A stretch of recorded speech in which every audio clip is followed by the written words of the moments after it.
Welcome back to Lusso Overland. I have a shop update for you today. This is going to be a very uplifting video. We got a new piece of equipment last week that I'm super excited about.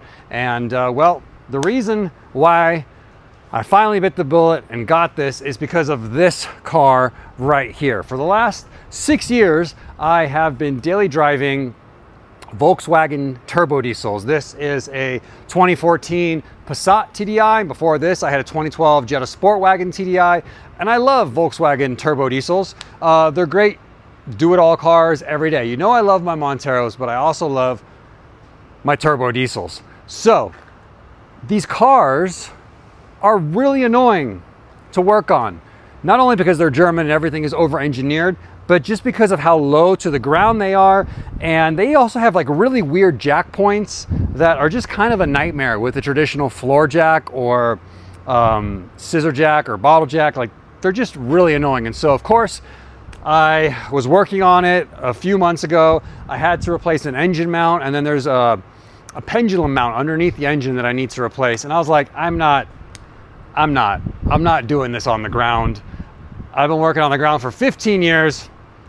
Can't do it anymore. So without any further ado, check it out.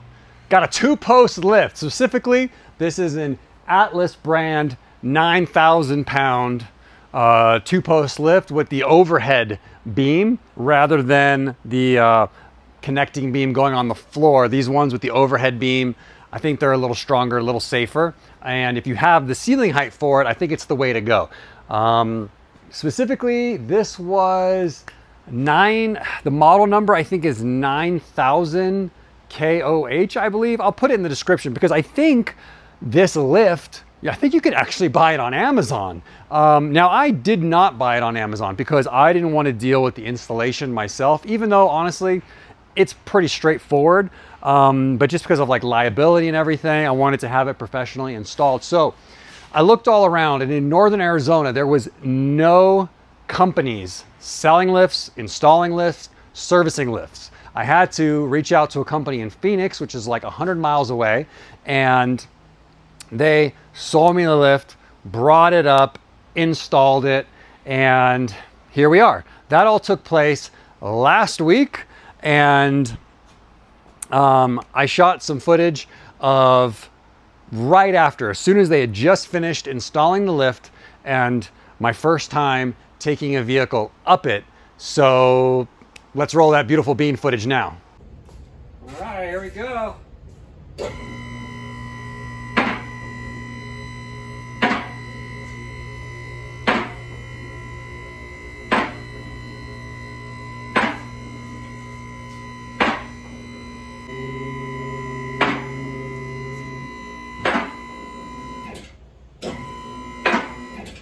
This is quite terrifying.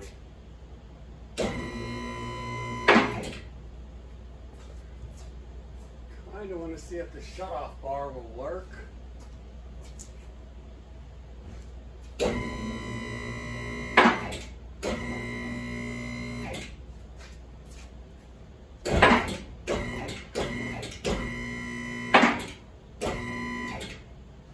worked. The shutoff bar worked.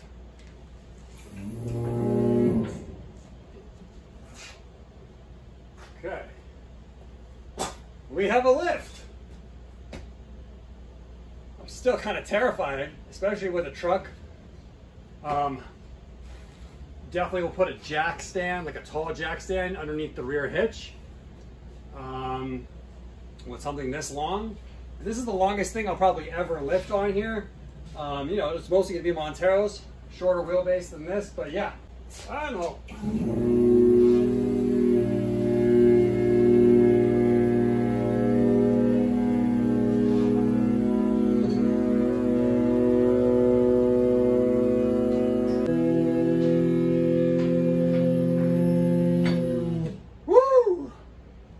That's wild. Can you guys tell I'm excited? I've never had a lift before. I've been working on the ground for 15 years.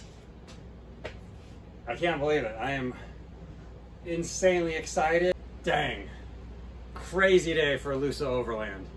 So yeah, as you can see, it comes with these lifting pads that go on the ends of the arms. This is an asymmetric lift, meaning the one arm is a different length than the other arm. So, and they do extend, and it just kind of gives you more flexibility and options for different types of vehicles.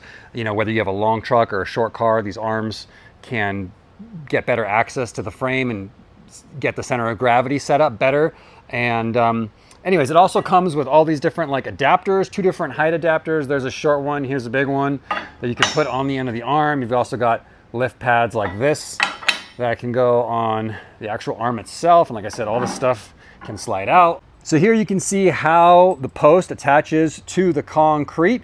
Atlas says you need to have a minimum of 4 inches of concrete on your slab depth.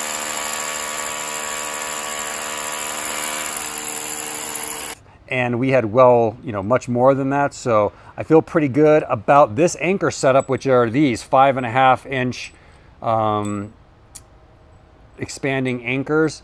I have heard a lot of people say that the chemical bond anchors are definitely the way to go. It's like basically gluing all thread into the concrete that you then tighten a nut down onto. But we'll see how these do. You torque them to 150 foot-pounds, and I will check them periodically to make sure that they're staying tight. The lift does have an automatic shutoff bar up there, so if the cab of the vehicle touches that bar that has the foam on it, it will shut off the lift, and I have tested it. A lot of people, it is just like a cheap microprocessor switch that controls that. So a lot of people do end up installing like a separate kill switch here in case this somewhat jankiness starts to run away from you, and then you can just hit that kill switch. Or if that does happen to you, you could always just put your hand and hold down the dump valve, and that should do it. And in this case, I'm actually running this is a 10 gauge extension cord that I'm running to a regular outlet, so we could just unplug it from the outlet. Now, one thing that I wish was a little better on this lift is the rubber door guard that Atlas provides, and it's just right here, but on like a lot of 4x4s and truck doors, the bottom of the door doesn't hit until like higher up, and so you have no door guard here. So I wish that this piece of rubber was much bigger and came up higher, but I mean, I could easily fashion something like that out of plywood or plastic, and you know, for buying the finest, cheapest lift on the market, you know, this is one of those things you can't really complain about too much. So as you saw, I took the F-150 up it last week, and now it's time to take the Passat up it for the very first time. And now pulling the car in the first time, this took way longer than it should have. Probably took me like 15 minutes to get it in the correct position where I felt like I had a good place where the arms on both sides of the vehicle were in a good spot. So yeah, I'll definitely be learning a lot the more I do this, putting some marks on the ground for my different vehicles. And yeah, just learning the tricks of the trade. That looks good. The rear is gonna touch a little, about an inch after the front, but I think that's okay.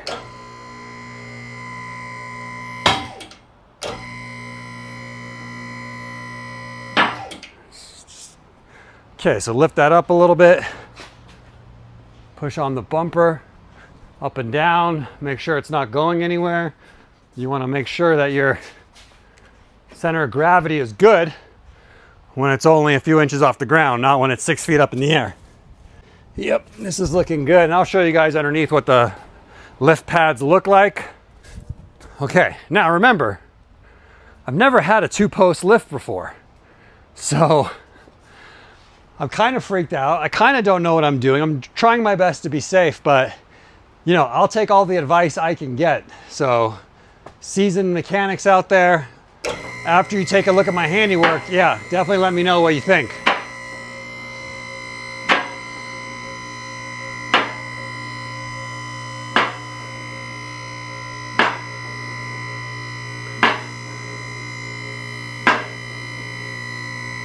So those clicks are the safety locks engaging, so that we're not just on hydraulic pressure alone that's holding up the car.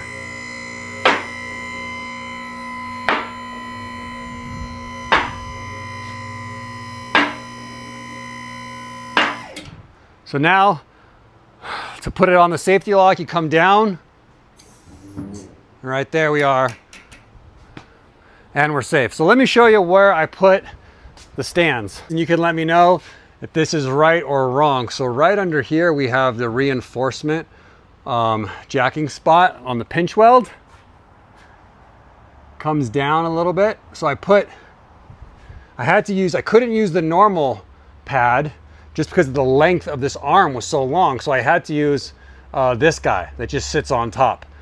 But it's of course in this weird short section. So I don't love that. I probably should have pulled this out a little bit so that this entire plate would be sitting on this section, but I had to be kind of careful because I don't have much room here before this hits that. I guess I could have just taken this out and that would have solved that issue right there. So coming around, same thing on this side. Let's look at the front.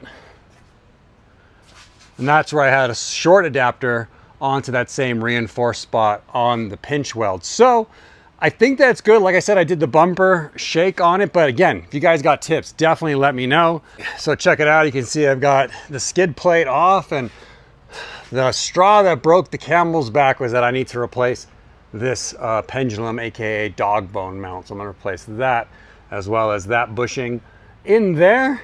And yeah, just didn't wanna do it on the floor. So here we are. It's freaky, man. Like, it's freaky to be standing underneath, you know, thousands of pounds and working on it. Like, it's kind of scary. Check out these lower control arms in the rear, how they're at this angle on the bushing. Does that mean that this bushing is totally flogged, or is that just how it always has to be at full droop? If you're a VW guy, let me know, because I don't know. These are the kind of things that I'm able to discover with a lift. I am really excited, really thankful. This is a really big step for me in my, like, you know, just working on cars, you know, life. It's a big thing. I'm just super excited. I thought I'd share it with you guys, make a video about the lift. And it is, you know, so two main things is, number one, I totally understand like how big of a deal this is, because I've been watching YouTube videos forever and I see guys working on a lift. I'm like, oh, that must be so nice not to be laying on the ground right now, especially doing like transmission work, anything under there, like on the yoke or fluid changes, things like that. It's so nice. And so I fully appreciate how amazing this is. And so thank you to all of you that have supported Lusso Overland. This is going to continue to help us develop parts and, you know, keep Monteros going. And the second thing that I feel is important to mention is, again, because I watch a lot of YouTube car repair videos, it's always kind of annoying when someone has a lift and they're just like, all right, just, you know, come under here and replace this. And you're like, well, how am I supposed to get to that? It's like incredibly difficult to get to. I get that. And so I'll make a note of how I would do that if I was using a floor jack. But anyways, enough rambling. Here it is, the Atlas 9,000 pound lift. I think it'll be more than enough for, well, certainly everything in the fleet right now. Heaviest vehicle I have is about 6,000 pounds. And so we got plenty of margin to spare on this 9,000 pound lift. And yeah, I'm excited and terrified. That's all I have to say about that. Thanks guys, I'll see you on the next one.